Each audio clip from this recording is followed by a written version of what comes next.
नमस्कार, आप देख रहे हैं मीडिया पंचायत। मैं हूं शोभा किरण और ये है मीडिया पंचायत की साप्ताहिक प्रस्तुति कविता विद किरण। सिविल सर्विसेज प्रशासनिक सेवा, इसमें एक बहुत ही प्रतिष्ठित पद होता है, एक आईपीएस ऑफिसर का पद। देश में कानून व्यवस्था बनाए रखने की बात हो, दुर्घटनाओं से बचने निपटने के लिए, यातायात प्रबंधन को बनाए रखने के लिए, कुख्यात अपराधियों को पकड़ने के लिए या फिर अपराध से बचने के लिए इन ऑफिसर्स की नियुक्ति की जाती है। इनके जो कार्य क्षेत्र होते हैं, अधिकार क्षेत्र होते हैं, वो बहुत ही बड़े होते हैं। हाथों में बहुत ही पावर होती है, लेकिन वो पावर समाज में शांति व्यवस्था बनाए रखने के लिए होती है।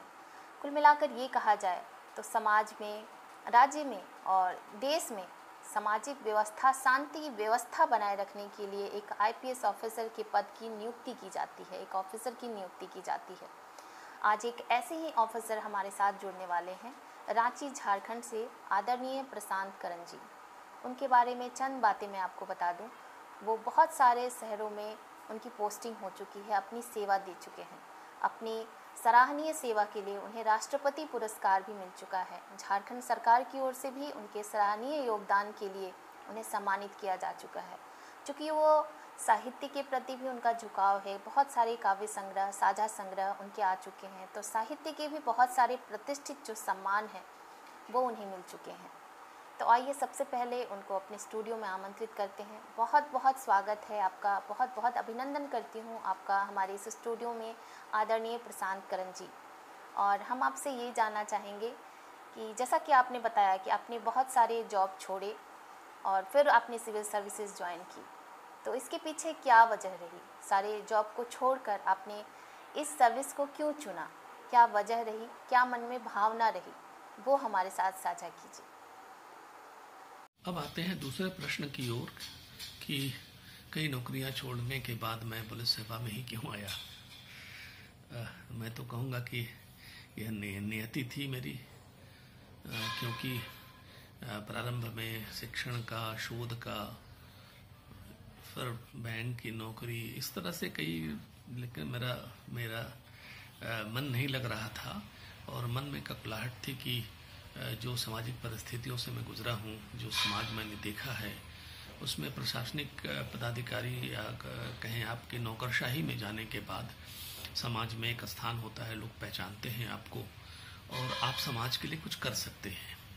तो ये विचार मन में था और इसीलिए मैंने प्रतियोगिता परीक्षाएं दी और ईश्वर की कृपा थी कि अंत में मैं पुलिस की नौकरी में आया। क्योंकि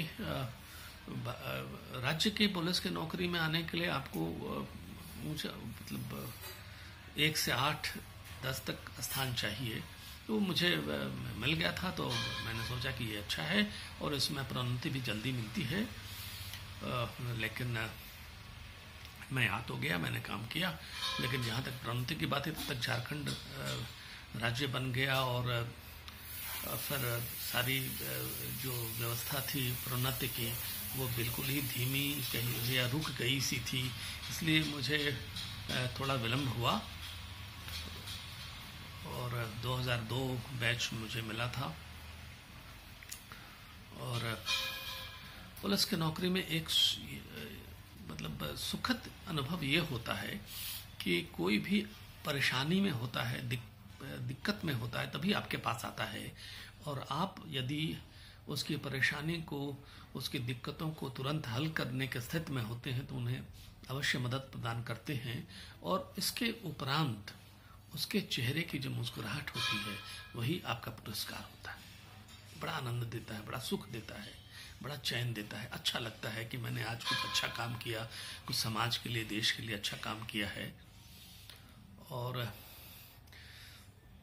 बाकी तो नक्सल ऑपरेशंस में तो बिल्कुल ही जान हथेली पर लेके चलना पड़ता है और जन्म और मृत्यु के बीच में तो सेकंड भर का अंतर होता है। ये भी मैंने देखा है, महसूस किया है और मेरे साथ कई घटनाएं घटी हैं जिसमें कि जन्म और मृत्यु के बीच में कुछ सेकंडों का ही फासला मैंने देखा है। लेकिन उसमें एक उत्साह होता है कि देश के लिए कुछ कर रहा हूँ और इस समस्या का उन्मूलन कर रहा हूँ, तो बड़ा संतोष मिलता है।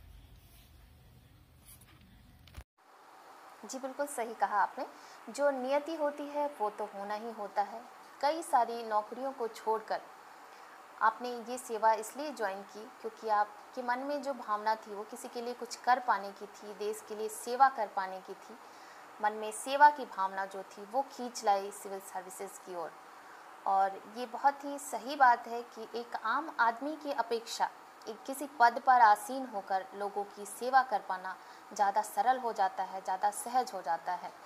और जो सुखद अनुभूति होती है वो शब्दों में बयान नहीं की जा सकती। बहुत बहुत धन्यवाद आपका कि आप जैसे लोग हमारे देश में ऑफिसर के पद पर आसीन हैं, जिसकी वजह से हम लोग अपने घरों में बड़े ही आराम से रह पाते हैं, शांति से सुकून की नींद ले पाते हैं, सो पाते हैं। अब हम आपसे ये जानना चाहेंगे कि ये जो साहित्य की ओर झुकाव है वो कैसे हुआ, कब और कैसे उत्पन्न हुआ ये साहित्य प्रेम? जो भी बातें हैं हमें बताइएगा। तीसरा प्रश्न आपने पूछा है साहित्य की ओर झुकाव कब कैसे। ये बड़ा मूल प्रश्न है क्योंकि मैं प्रशासनिक सेवा के बाद सेवानिवृत्त लेकर के जब स्वतंत्र हुआ हूं तो या उसके पहले से ही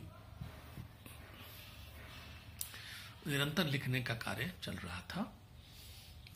मुझे 2-3 प्रेरणादायक बातें हैं जो मैं आपसे साझा करना चाहता हूं। जब मैं छोटा था तो मेरी सबसे बड़ी बहन के पति, मेरे बहनोई डॉक्टर शिव कुमार नारायण, हिंदी के बड़े प्रकांड विद्वान थे और वर्कर्स कॉलेज जमशेदपुर में हिंदी के विभाग अध्यक्ष भी थे। तो उनके संपर्क में आया और उन दिनों मुजफ्फरपुर में डॉक्टर जानकी वल्लभ शास्त्री जी चरम पर थे। तो मैं जब छोटा ही था तो उनके पास गया, उनके साथ अपने बहनोई के साथ में मिलने के लिए, और उनके हस्ताक्षर लेने के लिए एक कॉपी थी मेरे पास में, उत्तर पुस्तिका थी, तो मैं ले गया था। औपचारिक मुलाकात के बाद जब हम लोग चलने लगे तो मैंने अपनी कॉपी पढ़ाई तो वो मुस्कुराए और उन्होंने अपनी कविता की 4 पंक्तियां लिख दी जो आज भी मेरे जीवन का मार्गदर्शन करती हैं। उन्होंने लिखा था कि जीना भी एक कला है, जीना भी एक कला है, तपन ताप से नहीं, तपन ताप से नहीं, तुहिन से कोमल कमल गला है, जीना भी एक कला है। अर्थात कठिनाइयों से आदमी नहीं बिगड़ता है, सुख में आदमी बिगड़ जाता है। और मेरे जीवन की परिस्थितियां भी ऐसी रही कि बहुत संघर्ष करना पड़ा, बहुत कठिनाई झेलनी पड़ी। तो ये पंक्तियां मेरे लिए प्रेरणा स्रोत रही। दूसरा कारण रहा कि डॉक्टर शिव कुमार नारायण जी से भी मैं बड़ा प्रभावित रहता था और उनकी जो सोच थी, जो साहित्यिक उनकी रचनाएं थी और जो विद्वता थी, तो बातचीत के क्रम में बहुत कुछ उनसे सीखने का मौका मिलता था, रुचि पैदा होती रही। तीसरा मुख्य कारण यह था कि मेरी माता जी भी अपने टाइम की गोल्ड मेडलिस्ट रही हैं, तो वो मेरे जन्मदिन पर हर वर्ष कविता भेजा करती थी जिसमें कि मेरे सुखद भविष्य की कामना होती थी और परिश्रम करने की का मार्गदर्शन हुआ करता था। इस तरह से धीरे धीरे मुझे साहित्य में रुचि होने लगी और मैं हिंदी साहित्य को पढ़ने लगा। और मुझे लगता है कि 1991 में मुझे मेरा संपर्क डॉक्टर बुद्धिनाथ मिश्र जी से हुआ एक कवि सम्मेलन में, और उसके बाद से निरंतर कुछ वर्षों का बीच में गैप हो गया था जब मैंने लिखना बंद कर दिया था पारिवारिक बोझ के कारण और समस्याएं जो थी, पारिवारिक समस्याएं, बच्चे छोटे थे, ये सब जिंदगी की जो युद्ध होता है उसमें मैं लगा था। उसके अलावा मैं उनसे संपर्क में रहा और बहुत कुछ उनके मार्गदर्शन में बहुत कुछ सीखने का मौका मिला। और मुझे अभी भी स्मरण है कि शुरू में उन्होंने कहा था कि जितने पढ़ोगे उतना सीखोगे, और अगर हिंदी अच्छी लिखनी है तो संस्कृत को अच्छे से जानकारी होनी चाहिए। तो संस्कृत की जानकारी तो पंडित देवदत्त शर्मा जी ने नींव रखी दी थी, वो रुचि थी और मैं पढ़ता भी था।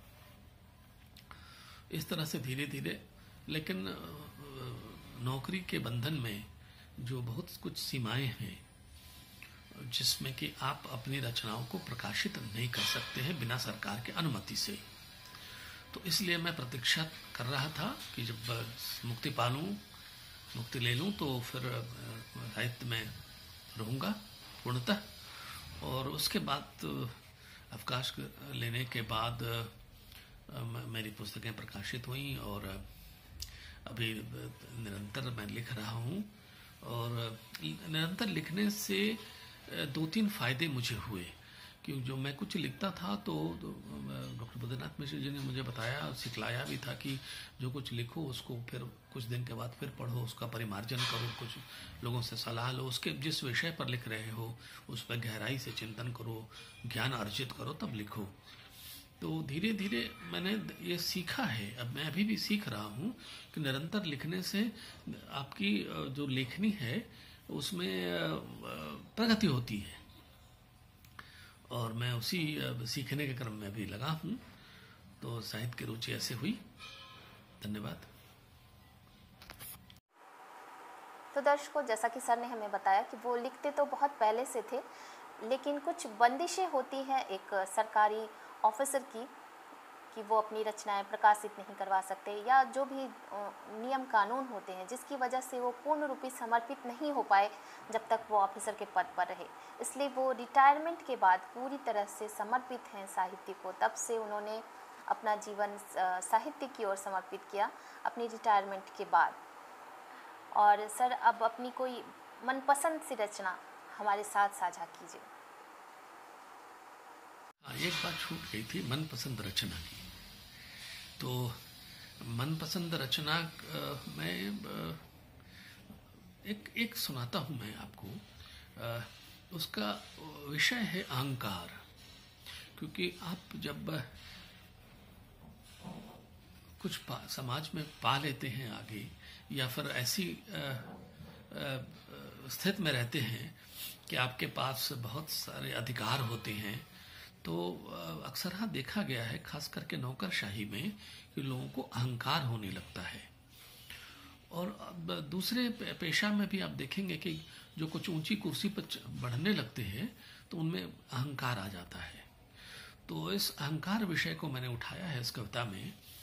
वीर रस की कविता है और अहंकार की परिभाषा मैंने इस कविता में लिखी है। और जैसे कहते हैं कि अहंकार में विवेक नष्ट हो जाता है, तो मैंने अर्जुन महासमर की कल्पना की है कि अगर महासमर में सारथी अर्जुन के श्री कृष्ण नहीं होते तो अर्जुन की क्या गति होती। सारथी जो रथ पर बैठे व्यक्ति का विवेक होता है और अहंकार में विवेक नष्ट हो जाता है। तो इसी आधार पर यह कविता है, आप सुने कि शंखनाद कर नित दिन किंचित मैं यह सोचा करता हूँ। शंखनाद कर नित दिन किंचित मैं यह सोचा करता हूँ, व्यर्थ न हो जाए यह यौवन चिर यह चिंतन करता हूँ। शंखनाद कर नित दिन किंचित मैं यह सोचा करता हूँ, व्यर्थ न हो जाए यह यौवन चिर यह चिंतन करता हूँ। शोणित की जब धार बहे तब आग लगाया करता हूँ। शोणित की जब धार बहे तब आग लगाया करता हूँ, कुछ अद्भुत करने का मौका रोज तलाशा करता हूँ। शंखनाद कर नित्य दिन किंचित मैं यह सोचा करता हूँ, व्यर्थ न हो जाए यह यौवन चिर यह चिंतन करता हूँ। शोणित की जब धार बहे तब आग लगाया करता हूँ, कुछ अद्भुत करने का मौका रोज तलाशा करता हूँ। कुल के गौरव का टीका, कुल के गौरव का टीका मैं नित्य लगाया करता हूँ, हो जाए यह जन्म सफल बस आस लगाया करता हूँ। किंतु अचानक झूठे दंभ के शर से घायल होता हूँ। किंतु अचानक झूठे दंभ के शर से घायल होता हूँ, अहंकार की बलि बेदी पर नित्य नौछावर होता हूँ। किंतु अचानक झूठे दंभ के शर से घायल होता हूँ, अहंकार की बलि बेदी पर नित्य नौछावर होता हूँ। मित्रों ने भी दी आहुति अग्नि को प्रज्वलित किया। मित्रों ने भी दी आहुति अग्नि को प्रज्वलित किया। मित्रों ने भी दी आहुति अग्नि को प्रज्वलित किया, मेरे अंतर के दानव को यूं ही तो प्रस्फुटित किया।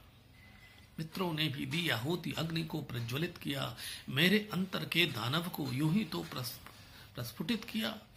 अग्निकुंड की रीत यही है, इसे चाहिए बस आहुति। अग्निकुंड की रीत यही है, इसे चाहिए बस आहुति, चंदन नहीं सूखा मस्तक का, कैसे लगा यह भभूति। यौवन के इस दावा नल में मत पूछो यह सब कहाँ हुआ, यौवन के इस दावा नल में मत पूछो यह सब कहाँ हुआ, शर के घाव नहीं चुभते हैं, हाँ ऐसा ही तो यहाँ हुआ। मतांध दौड़ता रहता है, मन जाने क्या कुछ खोज रहा। अब अहंकार की परिणति क्या होती है इस पर देखें कि मतांध दौड़ता रहता है, मन जाने क्या कुछ खोज रहा, व्यक्तित्व के असमय अवसान का इसे नहीं कुछ बोध रहा। सहनशीलता को खोकर उच्छृंखल क्रोधित रहता हूँ, निज चिता की आग ताप आग उद्भ्रांत क्लांत ही रहता हूँ। मानवता मरती है देखो ऐसे ही रंगभूमि में, नटवर नागर को तजकर अब ऐसे ही रणभूमि में। धन्यवाद। बहुत ही सुंदर रचना जिसका शीर्षक है अहंकार। सर ने अपने जीवन में अपने अनुभवों से जो महसूस किया उसे हमारे साथ साझा किया। बहुत ही शानदार रचना, उम्दा लेखनी आपकी लेखनी को नमन करती हूँ और आपको बहुत बहुत धन्यवाद करती हूँ अपनी इस खूबसूरत सी रचना को हमारे साथ साझा करने के लिए। अब आपसे हम ये जानना चाहेंगे कि ये जो समय चल रहा है कोरोना काल, इस समय पुलिस ने बहुत ही अहम भूमिका निभाई है समाज की मदद करने के लिए, लोगों की मदद करने में एक अलग छवि निखर करके लोगों के सामने आई है। आप इस बारे में क्या कहना चाहेंगे? कोरोना काल में यह निश्चित है कि पुलिस की भूमिका समाज में बहुत सराही जा रही है, लेकिन इसको इस परिप्रेक्ष्य में आप देखें कि कोरोना वैश्विक महामारी के समय में पूरा समाज त्रस्त है और इसलिए पूरी समाज की नज़र पुलिस पर है और पूरे समाज को एक रूप से पुलिस मदद कर रही है। लेकिन इसके पहले भी पुलिस समाज के लिए अच्छा काम करती रही, लेकिन वह एक विशेष वर्ग के लिए हुआ करता था। जैसे कि हमारे यहाँ कम्युनिटी पुलिसिंग का जो कंसेप्ट रहा, खास करके झारखंड बनने के बाद जो भी नक्सल प्रभावित गांव थे वहाँ पुलिस जाती थी। अगर वहाँ भोजन की कमी है, दवा की कमी है, लोगों को परेशानी हो रही है, राज्य की योजनाओं का लाभ नहीं मिल रहा है, किसी की जमीन की समस्या है, यह सब जानकारी होती थी, तो वहाँ पर कैंप लगा करके संबंधित लोगों को बुलाकर इसका निदान किया जाता था। बच्चों के लिए पढ़ने की सामग्री हो, खेलने की सामग्री हो, या फिर महिलाओं के लिए के वस्त्र आदि भी बांटे जाते रहे हैं, बर्तन आदि भी बांटे जाते रहे हैं। यह सब कार्य पुलिस नक्सल प्रभावित क्षेत्रों में करती रही है और उनके रोजगार के लिए और क्या किया जाना चाहिए, कौशल विकास के लिए क्या किया जाना चाहिए, इस पर भी चिंतन होता रहा और काम होता रहा। लेकिन यह एक विशेष वर्ग या एक विशेष क्षेत्र में सीमित था। लेकिन कोरोना महामारी के समय में इसका जो क्षितिज था ये बढ़ गया और पूरे समाज की ओर हुआ, जिसकी लोगों ने सराहना की, क्योंकि लोगों ने इसे पूरे समाज में विस्तृत रूप से देखा। यह कार्य पहले से भी चल रहा है और आगे भी चलेगा। अक्सर क्या होता है कि लोग पुलिस से उम्मीद कर बैठते हैं कि तुरंत निदान हो जाए। बहुत सारी ऐसी समस्याएं हैं जिनका तुरंत निदान नहीं होता है। कुछ सरकार की प्रक्रिया बनी हुई है, कोई मुकदमा होता है तो फिर वो न्यायालय में जाता है, फिर वहां से विचारण होता है, तो ये सब परेशानियां हैं। लेकिन जहां तक बन पड़ता है पुलिस पहले से भी करती रही है और अभी भी कर रही है। इसलिए ये कम्युनिटी पुलिसिंग का जो कंसेप्ट है अब और विस्तार ले रहा है और समाज के लिए बड़ा सुखदायक है। धन्यवाद। जी बिल्कुल, सबकी नज़र पुलिस पर ही रहती है। सबसे पहले जैसे ही कोई घटना या कोई दुर्घटना घटित होती है, हम नज़र उठाकर सबसे पहले पुलिस की ओर ही देखते हैं अपनी मदद के लिए। ऐसा नहीं है कि पहले मदद नहीं की जाती थी, मदद पहले भी मिलती थी, लेकिन जैसा कि आपने बताया कि एक निश्चित वर्ग तक, ज़रूरतमंदों तक मदद पहुंचती थी। लेकिन अभी का जो ये समय है, सबको समान रूप से मदद मिल रही है। इसके लिए मैं क्या, पूरे देश के देशवासी आप सबके ऋणी रहेंगे। पूरे जो समाज है वो पुलिस वर्ग का ऋणी रहेगा हमेशा हमेशा के लिए। अब आपसे हम ये जानना चाहेंगे कि जैसा कि हम जानते हैं कि आपने 23 वर्षों तक इस विभाग में नौकरी की, तो आपके क्या अनुभव हैं यहाँ जो आपने 23 वर्ष बिताए उसके क्या अनुभव रहे? साथ ही एक और महत्वपूर्ण प्रश्न है कि एक आईपीएस ऑफिसर, एक पुलिस के जो सेवक होते हैं वो पूरी तरह से देश को समर्पित होते हैं। समय का बहुत अभाव होता है, यहाँ तक कि वो अपने परिवार को भी समय नहीं दे पाते हैं, लेकिन मन में जो होते हैं वो संतुष्टि के फिर भी भाव होते हैं, समर्पण के भाव होते हैं। तो आपके क्या अनुभव रहे? अपने अनुभवों को हमारे साथ शेयर कीजिए। आपका अंतिम प्रश्न है कि सेवा काल के अनुभव और कठिन परिस्थिति में परिवार के साथ सामंजस्य, असंतुष्टि। तो मैं यही कहूँगा कि 30 वर्षों का मेरा सेवा काल रहा है और यह तो तय है कि जो नौकरी है पुलिस विभाग की बड़े समर्पण भाव से करना पड़ता है और इसके लिए बहुत कुछ आपको खोना पड़ता है। जैसे आप समाज में बहुत घुल मिल नहीं सकते और पारिवारिक दायित्व का निर्वहन उस तरह से नहीं कर सकते जिस तरह से जिस दूसरी सेवा में आप कर सकते हैं। और कार्य का तो दबाव बहुत रहता है और मानसिक चिंताएं भी रहती हैं और शारीरिक रूप से भी आपको बहुत कुछ मेहनत करनी पड़ती है, दौड़ धूप करनी पड़ती है। यह सही है और यह भी सही है कि उसके बीच में परिवार को आप उचित समय दे सकें, इसके भी सामंजस्य स्थापित करना पड़ता है। लेकिन कई बार ऐसा होता है कि यह संभव नहीं हो पाता है या समय की मांग होती है कि यह संभव नहीं हो पाता है। मुझे तो स्मरण है कि मुझे मेरी 3 साल की ही नौकरी हुई थी पुलिस में और मैं विधि व्यवस्था में व्यस्त था।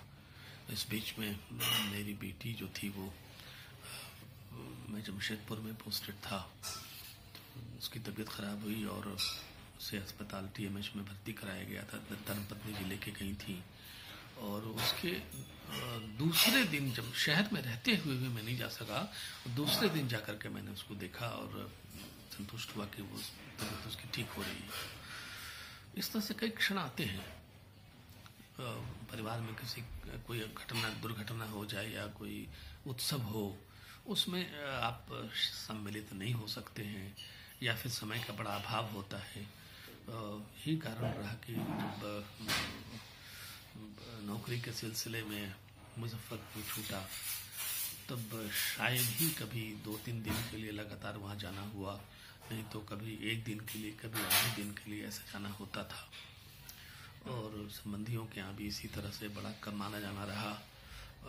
इसका लाभ मैं अभी उठा रहा हूँ। अभी स्वतंत्र होकर के सारे लोगों से में आना जाना है। अभी तो कोरोना वैश्विक महामारी का काल है, अभी तो बड़ी पाबंदियाँ लगी हैं। आप कहें कि सबसे अगर कोई घटना ऐसी मैं बताऊं, मैं बोकारो में पोस्टेड था एज एसपी नक्सल। तो उस समय एक नक्सल ऑपरेशन में मैं गया था। उसके पहले घटना ये हुई थी कि वहाँ पर एक स्थान पर ट्रेनिंग कैंप होने की जानकारी हुई थी और एक दल जो था वो जा कर के वहाँ छापामारी करने गया था और उसमें फायरिंग हो गई और सीआरपीएफ के एक जवान मारे गए और उसके बाद से नक्सलियों ने उनको घेर लिया था। उनको रेस्क्यू करके वापस लाने के लिए मेरे नेतृत्व में टीम गई थी और उस दौरान बहुत ही आप क्या समझे कि इतनी सीधी खड़ी पहाड़ियों पर चढ़ना उतरना, उससे करके एकदम 6-7 पहाड़ियों को उतर करके हम लोग पहुंचे थे और इस बीच में 2-2 बार इनकाउंटर हुआ और गोलियां चली और लैंड माइन ब्लास्ट हुए। लेकिन हम लोगों ने पूरी योजनाबद्ध तरीके से अपना कार्य संचालित कर रखा था जिससे कि हमारे किसी जवान को एक खरोंच तक नहीं आई और हम लोगों ने नक्सलियों को खदेड़ दिया। मारे तो नहीं जा सके, बच गए, लेकिन सब भाग गए थे।